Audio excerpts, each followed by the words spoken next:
Giselle, you've had some close results so far this season. You're in 7th place in the league. What are your thoughts on Wasps' performances in the first 4 rounds of the Premier 15s? It's been really interesting compared to where we were last season, where we really did struggle. There's been a massive step forward at the club. Whilst we've only won one of them, we came very, very close, obviously left with 2 bonus points from Gloucester and from Harlequins, which is fantastic.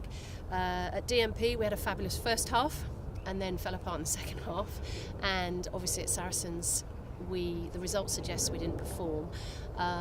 There were a couple of things that when you go through analysis you look at it and could have easily gone one way or another early doors, and then I would say the ghosts of last season came back to haunt us. Instead of it being we can kick on from here, that was a small mistake. They end up being bigger mistakes in people's minds than actually they were on the field, and that's one of the major challenges we have at Wasps at the moment, is the belief system that we've put the work in and we're ready now to win games instead of competing games, which is a really exciting coaching challenge. A lot of mental side to the game, a lot of game understanding and game management, and that's where I'd say we are at the end of the 4. To be having only won one game and have 9 points keeps us in touch with everyone. We've also played 3 of the top 4 sides, which a lot of other teams haven't done, so maybe the results of our 7th position is perhaps slightly skewed. And you've been very shrewd with your international signings going forward this season, securing the likes of Harriet Millar-Mills, Justine Lucas, Danielle Waterman.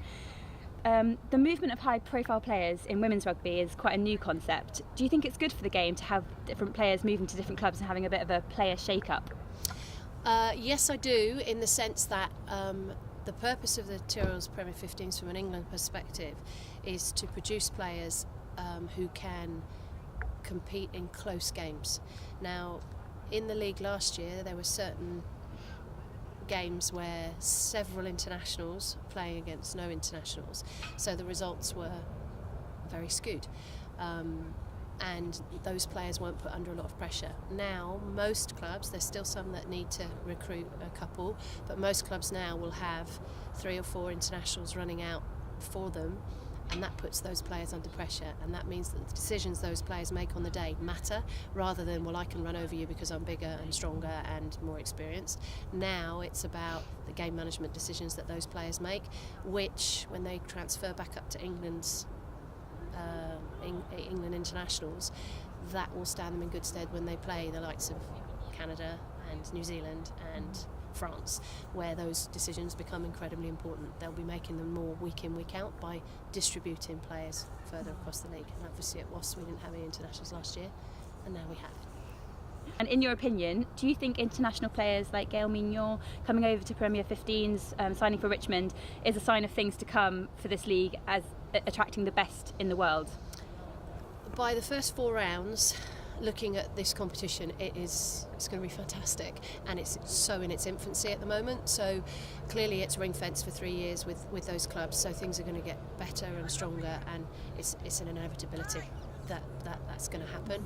I know from an England perspective we have to have a certain amount of English qualified players in each of our squads, so there has to be a degree of sensibility about it, but players like Gail coming across add to the league. They add. I've got a wonderful Swedish winger, I have a German second row.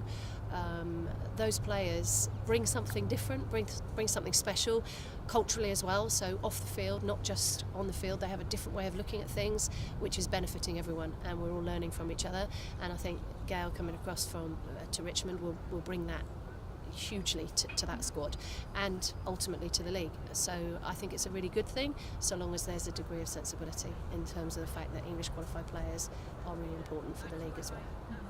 And speaking of players from different countries bringing a new culture and a different perspective, you've been announced this week as the coach to coach the first ever women's Barbarians side. What are you most looking forward to in that experience? It's a huge honour, personally a huge honour for me, but the thing that excites me the most, my absolute love of the game is attack, and that's Barbarian rugby, full stop. It's a jouet type philosophy, and for me to have the opportunity to facilitate internationals, coming together culturally, which I also have a a huge passion for, of how the off-field behaviours are of a team, and then to have the sort of expectation that we're going to be an attacking side is hugely exciting for me as a coach, because they're my two major passions in the game, the cultural side and the attack. I just love it. So yes, we have to defend, I know that, but to have the opportunity to just create a couple of extra different things will be hugely exciting from my point of view.